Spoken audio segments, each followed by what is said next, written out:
پرانے وقتوں کی بات ہے کہ ملک یمن پر ایک نیک بادشاہ حکومت کرتا تھا۔ وہ اپنی رعایا کے ساتھ بہت نیک سلوک کرتا تھا۔ اس کی 4 بیٹیاں تھیں، جن میں سے ایک شہزادی بہت حسین تھی، جس کی خوبصورتی پر باقی شہزادیاں نفرت کرتی تھیں۔ اس شہزادی کا نام شہزادی سہانا تھا۔ ایک دفعہ ان کا باپ کسی کام کی غرض سے بیرون ملک گیا۔ اس نے اپنی ساری بیٹیوں سے ان کی خواہشات پوچھیں۔ ان کی 3 بہنوں نے قیمتی زیورات لانے کو کہا۔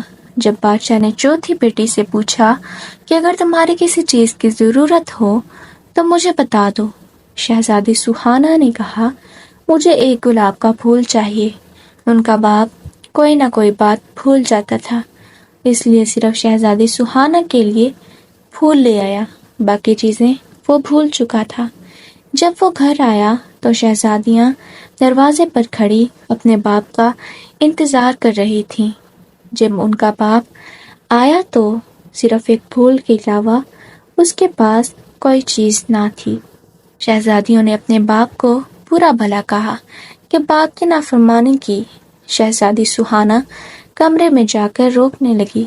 اس کا باپ کمرے میں آیا، اس کا پھول اسے دے دیا۔ بادشاہ نے کہا دنیا میں سب سے زیادہ قیمتی چیز والدین کی خدمت ہے۔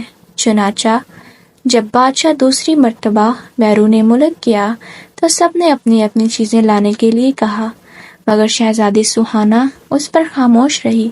اس نے سوچا کہ اس بار کوئی ایسی بات نہ ہو کہ جس سے میرے باپ کا دل دکھے، تو بادشاہ نے اپنی بیٹیوں کے لیے زیورات لیے۔ راستے میں ایک جنگل تھا۔ بادشاہ اس جنگل میں سے گزر رہا تھا تو اس نے درخت پر بیٹھے ایک چمگادڑ کو دیکھا۔ وہ چمگادڑ اصل میں ایک خوفناک جن تھا۔ اس نے بادشاہ کو قید کر لیا۔ ایک شہزادہ یہ سارا منظر دیکھ رہا تھا۔ اس نے اپنی تیز دھار تلوار نکالی اور چمگادڑ کی گردن پر دے ماری۔ چمگادڑ اسی وقت مر گیا۔ شہزادہ بادشاہ کو محل لے گیا اور ان کی بیٹیوں کو سارا ماجرا سنا دیا۔ شہزادیاں اپنے باپ کے پاس آئیں اور اپنے باپ سے نافرمانی پر معافی مانگنے لگیں۔ بادشاہ نے اس وقت اپنی ساری بیٹیوں میں سے سہانا پر فخر محسوس کیا اور اپنی ساری بیٹیوں کو گلے لگا لیا۔ سب ہنسی خوشی رہنے لگے۔ دیکھا بچوں، مل جل کر رہنے سے برکت ہوتی ہے۔